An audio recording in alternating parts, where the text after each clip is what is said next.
हिवाळ्याचे दिवस चालू झालेले आहेत। तर हिवाळ्यामध्ये आपली त्वचा कोरडी पडत असते, ड्रायनेस आपल्या चेहऱ्यावर त्वचेवर येत असतो।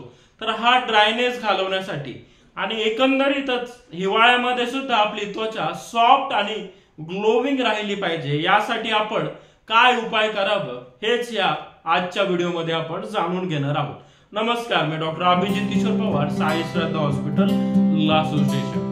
तर हिवाळ्यामध्ये आपली त्वचा सॉफ्ट आणि हेल्दी आणि ग्लोविंग राहावी यासाठी आपण काय घरगुती उपाय किंवा काय उपाय केले पाहिजे याविषयी सविस्तर माहिती आजच्या व्हिडिओमध्ये आपण जाणून घेणार आहोत। तर आपण जर हिवाळा बघितला तर हिवाळ्यामध्ये काय होत असतं, तर हिवाळ्यामध्ये थंड वारा वाढतो आणि थंड वारा वाढल्यामुळे आपली त्वचा जे काही आपल्या त्वचेचे जे काही लेयर आहे तर आपली त्वचा कोरडी पडत असते थंड वाऱ्यामुळे, आणि कोरडी पडल्यामुळे त्याचं जे काही मॉइश्चरायझिंग इफेक्ट आहे तो निघून जात असतो आणि आपली त्वचा एक तर कोरडी पडते किंवा मग ती चेहरा हातपाय आपले उलत असतात। तर याच्यासाठीच आपण काय उपयोग करू शकतो, तर पहिला आहे भरपूर प्रमाणामध्ये पाणी आपण पिलं पाहिजे। कारण जितकं आपण जास्त पाणी पिऊ तितकं आपली स्किन हायड्रेटेड राहणार आहे। पाण्यासोबतच आपण सकाळी जर लिंबू पिळून पिलं तर आपली त्वचा ही हेल्दी राहील आणि त्यासोबतच आपल्या गट हेल्थ म्हणजेच पोटाचं आरोग्य सुद्धा व्यवस्थित राहणार आहे। त्यामुळे भरपूर प्रमाणात पाणी प्या आणि पाणी पिताना लिंबूचं सेवनही त्याच्यासोबत करा। त्यानंतर आपल्याला सकाळी उठल्यानंतर चेहरा हा हलक्या कोमट पाण्याने धुवायचा आहे। त्यानंतर आंघोळ करत असताना आपण पिअर्स साबण किंवा सेटाफिल लोशन हे वापरू शकतो आपली त्वचा व्यवस्थित राहण्यासाठी। कोमट पाण्याने आपल्याला सकाळी आणि संध्याकाळी देखील आपल्याला आंघोळ करायची आहे, कारण दिवसभराचे जे काही डस्ट पार्टिकल असेल, ड्रायनेस असेल, ते आपण संध्याकाळी आंघोळ केल्याने, कोमट पाण्याची आंघोळ केल्याने निघून जात असते।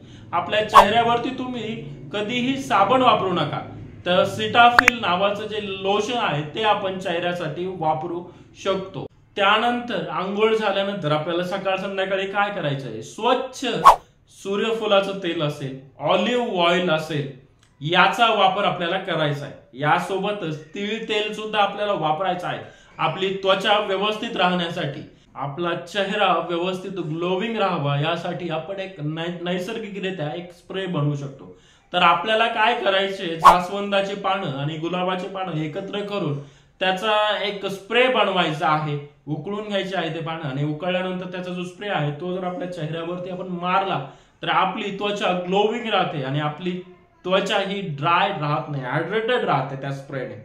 आपण तुळस आणि मध याचा लेप सुद्धा तयार करू शकतो। तर तुळस आपल्याला ग्राइंड करून घ्यायची आहे 15 ते 20 पानं, आणि ती पेस्ट त्याच्यामध्ये 1 चमचा मध टाकून तो जर आपण चेहऱ्यावरती स्क्रब केला, लावला, तर त्याने सुद्धा आपली त्वचा ग्लोविंग होणार आहे। आपण जे लोणी वापरतोय, लोणी आणि त्याच्यामध्ये मसूर डाळ एकत्र करून तो जर लेप आपण चेहऱ्यावरती 10 ते 15 मिनिटं ठेवला आणि व्यवस्थित थंड पाण्याने किंवा कोमट पाण्याने धुतला तर त्याने सुद्धा आपल्या चेहऱ्यावरची ड्रायनेस निघून जाणार आहे।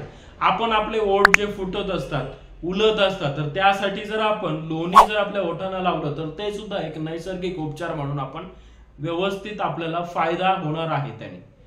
तर ही काळजी आपण हिवाळ्यामध्ये घेतली पाहिजे आपली त्वचा व्यवस्थित राहण्यासाठी।